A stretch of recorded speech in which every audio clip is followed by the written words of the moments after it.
guys, welcome to another episode of Disturbing Reasons to Be Afraid of the Dark. Thank you for joining me today. I'm a little late today. I'm sluggish, but it's okay. I'm getting around, I'm getting it done. I have some exciting news. We are going to get slime kits today. I am so excited. We're going to get one. The store only had one, so I'll be posting a video really soon of me and my son and my husband making slime. So just stay tuned for that. It should be really fun. I can't wait to do it. I've never done it. And so I figured since there's a kit out and we don't have to search for all the items because I can never find borax, I can only find the liquid starch. I figured let's just get a slime kit and see how it goes. I mean, I've seen some mixed reviews on the slime kit. So I don't know. We're going to get the Katrina Garcia slime kit. I watch her videos all the time. I love them. So I hope that it's good. I don't want to be disappointed in it, but I'm sure I won't. I'm pretty excited. And we still are going to the trail this weekend, so stay tuned for that.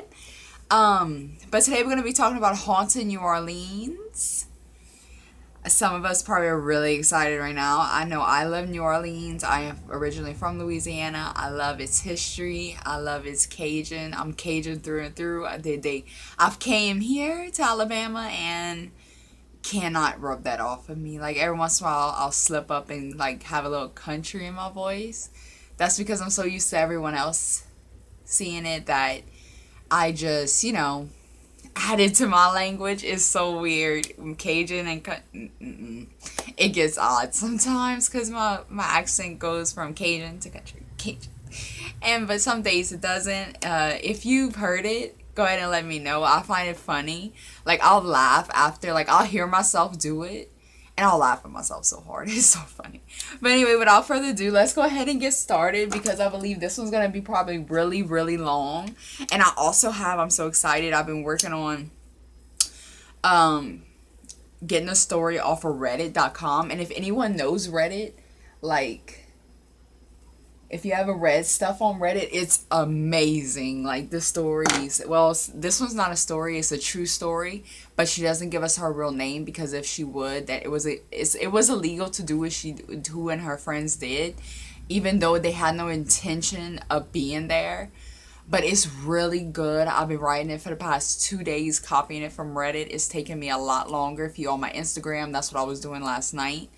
I'm not going to tell you where they went. I'm not going to tell you nothing. It's going to stay a mystery. You just got to stay tuned and make sure you watch for it. I should be filming it. It probably won't be till Monday because I'm doing the slime kit Sunday. And then if the weather permits, I don't know which day we're going to the trail. It depends which day is warmer because I do not want to go when it's cold. When it's cold, I hurt. But I'll explain that in another video if I feel comfortable enough telling y'all why. It's kind of serious, but no. Well, to me it's not because I've been dealing with it my whole life. But to other people, it's like when they see it, it's like I get stares, and it's very it hurts. But let's not talk about that. Let's go straight into haunting New Orleans, and that's why also I'm wearing my same shirt. This is my comforter shirt, my comforting like a blanket, like for a child.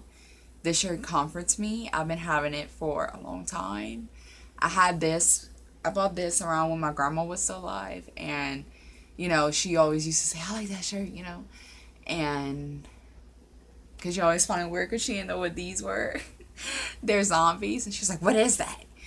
That's when The Walking Dead just started coming on. My grandpa used to watch it too, so she would be all freaked out. She hated it. It was so gory. She was like, how can you eat and watch this? And but yeah. Let's get into this. I'm gonna stop talking. Haunted New Orleans. And I got these stories from HuffPot. That sounds weird. But anyway, this is where I got them from. I did not write them. It's written by Maria Pinheiro. Sorry if I got that wrong. Sorry. Okay. New Orleans is known for its goats. It's known for its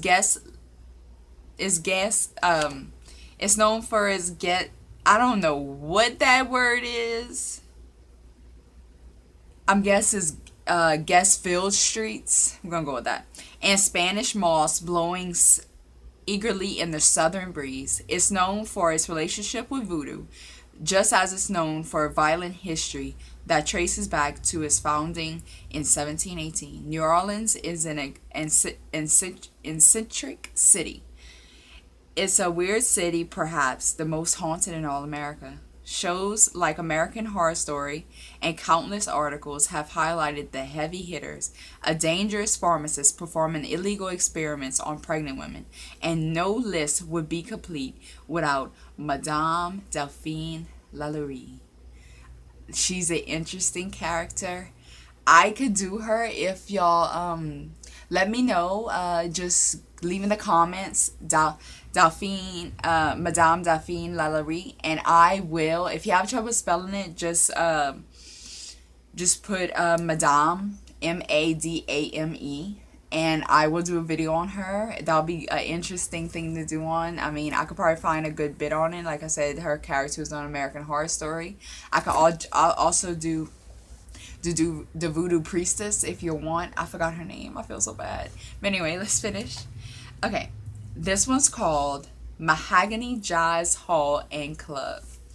In the 1800s, the Mahogany Jazz Hall was the place where people went to die. Seated 2 blocks from the Mississippi River, this rowdy establishment, then known as Folks Lodging House, welcomed sailors, merchants, and the otherwise desperate within its bricked walls.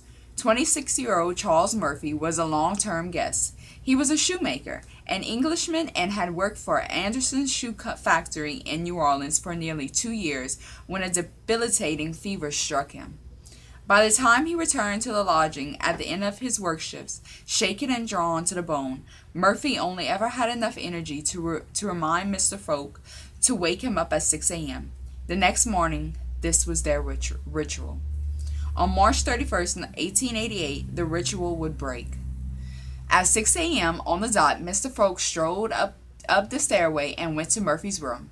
He rapped on the door with a closed fist, lingered a moment when Murphy rose from the bed for a quick chat, then descended back down the steps. Murphy shut the door behind Mr. Folk quietly, so as not to alert anyone. The young shoemaker scurried a piece of clothing line about 2.5 feet long on an iron hook on the wall. The other side of the rope he fastened around his neck, and he strangled himself. Mr. Folk found him, Murphy, 3 hours later. This was not the end for Folks Lodging House. 32-year-old German immigrant George Kreis had taken up residence at the lodging house after Mr. Folk found him living on the streets. "I'll help you get a job, Mr. Folk," must have promised to the desperate Kreis, and a job was exactly what the German needed. He was new to the city and completely broke. The job that Mr. Folk found for Kreis was in baking goods, and Kreis took him up on it. But there was a problem. Kreis did not know how to bake. He didn't even know how to cook. On Valentine's Day in 1890, Kreis withdrew the last of his money and purchased a Defender .32 caliber revolver. He waved goodnight to Mr. Folk around 10 p.m., went up to his room, put the gun to his mouth, and curled his fingers around the trigger. Kreis blown his brains out that night, and poor Mr. Folk was left to find another suicide victim. Mr. Folk's lodging house was plagued by other deaths over the years, including a rather nasty 1892 murder broadcast on the Times-Picayune with this headline: "Shot in the dark, mysterious killings on 125 Charles Street." No one understood why this building has attracted such horrific events, but it is safe to say that the ghosts of these victims still haunt the venue today. Guests have experienced phantom hands touching them, disembodied voices whispering in their ears, and even sightings of dark shadows moving around the bar. The Mahogany Jazz Hall might not be the place where people go to die any longer, but the darkness from that period lives on in the property's countless spirits. I love that story. It is so good. I'm going to go ahead and hurry up and read the other one before we run out of time. Fleur de Lis Mansion. This beautiful Creek Revival mansion dates back to the 1820s when the silhouettes of New Orleans founding families acquired the property. The mansion is rumored to have been a brothel in the early 1900s, although no evidence still survives. Despite such a rich history, the fleur-de-lis slipped into despair by the 1900s, with travelers living inside the abandoned house huddled in what is known as the Red Room. These residents survived the winter months by burning files on the floor. They hauled newspapers and wood into the property, struck a match, and set it ablaze. In 2008, one fire got out of hand. Oh yeah, that was in the 18. I'm so sorry. I don't know why I said 2008. It's the 1800s. Sorry. Okay, where was I? The flames spread through the rooms, burning through most of the mansion. Thankfully, the old bones of the structure survived. When new owners acquired the property a few years later, they sought to restore the mansion to its original grandness. Today, the fleur-de-lis is a bed and breakfast, yet the ghosts of the past remain. In the river suit, a pair of guests watched in horror as the door opened and crashed against the wall. In the Red Room, when its doors still scarred by the fire, an unfortunate guest awoke in the middle of the night to see a man standing at the foot of his bed, watching her as she slept. His apparition dissipated as soon as she jerked upright and screamed. In the fleur-de-lis suit, voices have been heard, murmuring and as though begging the living to take notice of the dead. I love that story. I'll have pictures and stuff of the mansions. I didn't get too much evidence of the ghosts because, like I said, these are little unknown places, but at the same time known places, if you know what I mean. But they didn't have too much, but that's fine. I just really want to do this because this is, you know how New Orleans is just a heritage place. Like, it's so filled with so many horrible things, and you just amount to think sometimes. You know, everything comes together, just like the hurricanes. I mean, can you imagine? I mean, it's just sad, you know. Just like what had just happened in Houston with Harvey, it's sad. I mean, I watched it happen. I cried and I cried because I felt so bad for them. I wish I could have done something. But anyway, that's all the time we have for today. I will finish this in the next video, so stay tuned for part 2. And thank you, Nikki Luz. And remember, stay scared.